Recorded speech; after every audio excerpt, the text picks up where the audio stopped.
Charles Barkley is getting quite the backlash for his statements about the Michael Brown shooting. He has defended the police. He's called the Ferguson looters scumbags, and he's even said that not all racial profiling is wrong.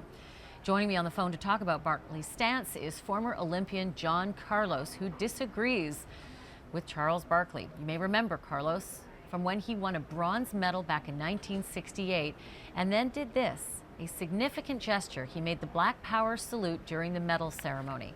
He's also the author of the John Carlos story. Thanks so much, Mr. Carlos, for being a part of the program today. First of all, I just want to get your feeling. What issue do you take with what Charles Barkley said? Well, first of all, I read the article. He has some good points. But I think the thing that concerned me most was the fact that he used the word, the derogatory word scumbags, to refer to the young demonstrators, or as he said, the looters. I've yet to see the police bring up any looters and put them on the stand or convict anyone of looting. I remember back in the 60s, with the Black Panthers or any organization was anti-establishment at that time. They were infiltrated by outsiders that came in and aroused the crowd and created mayhem. But when all the dust settled, those individuals that was trying to do things the right way, they were scarred.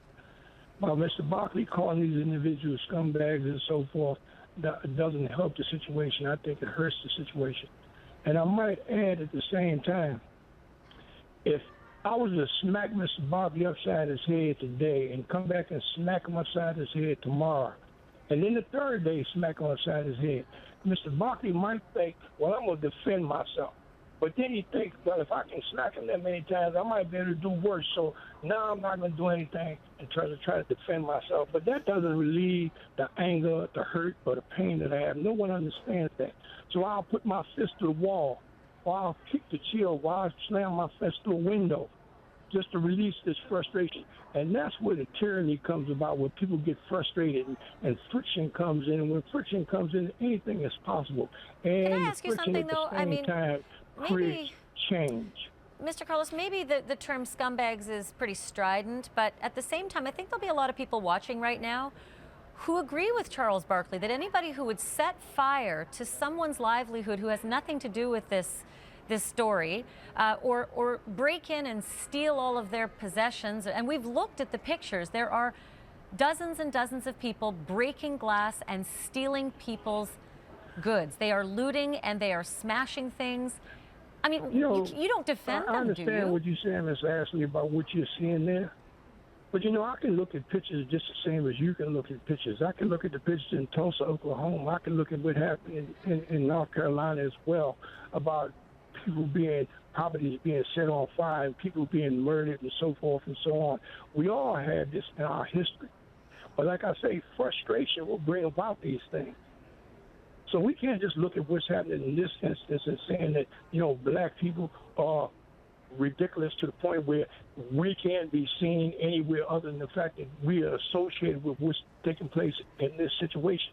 Maybe I can ask you this. I know that you said about Charles Barkley, and I'll quote you, if you don't have anything good to say, you should keep your mouth shut. But at the same time, you have said in the past about Michael Jordan and Tiger Woods and Sean P. Diddy Coombs and Snoop Dogg that they don't speak enough.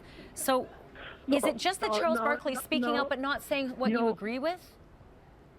For instance, like the rappers, I commend the rappers. When rap started, East Coast rap used to rap about black history. West Coast rap was rapping about what was happening in the inner city, what was happening in their communities, what was happening with the police and so forth. These individuals live the thing. They walk the walk and talk the talk.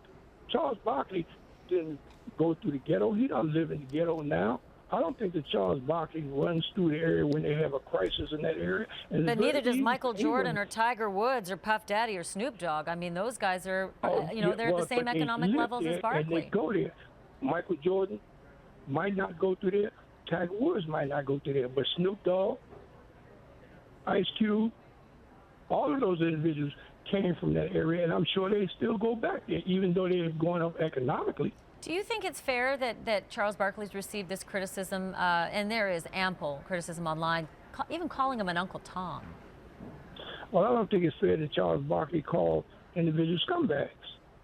But do you think it's fair that the reaction has been that he's an Uncle Tom?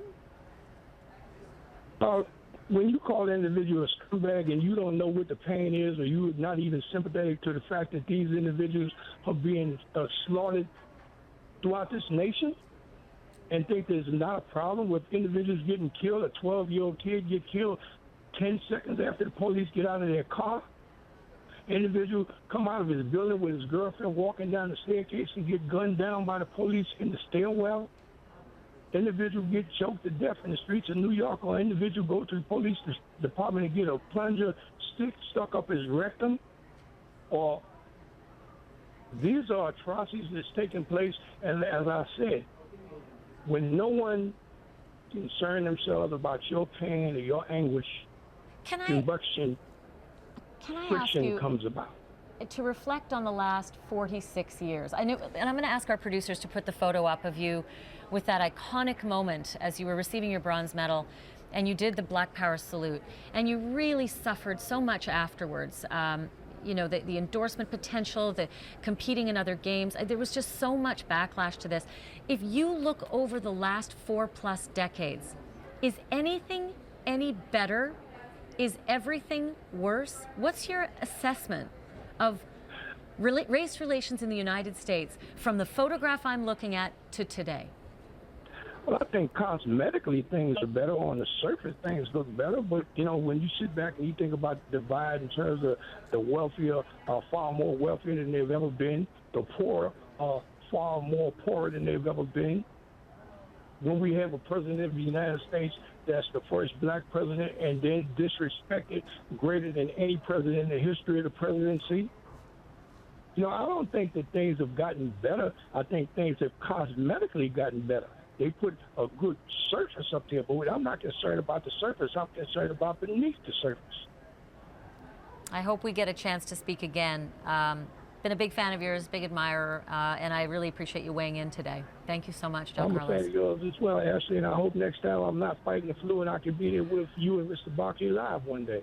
I would welcome that moment any day, and I wish you a speedy recovery. I wasn't going to say anything, but you're right. You can hear the scratch in your voice. I hope you feel better soon. Thank you so much.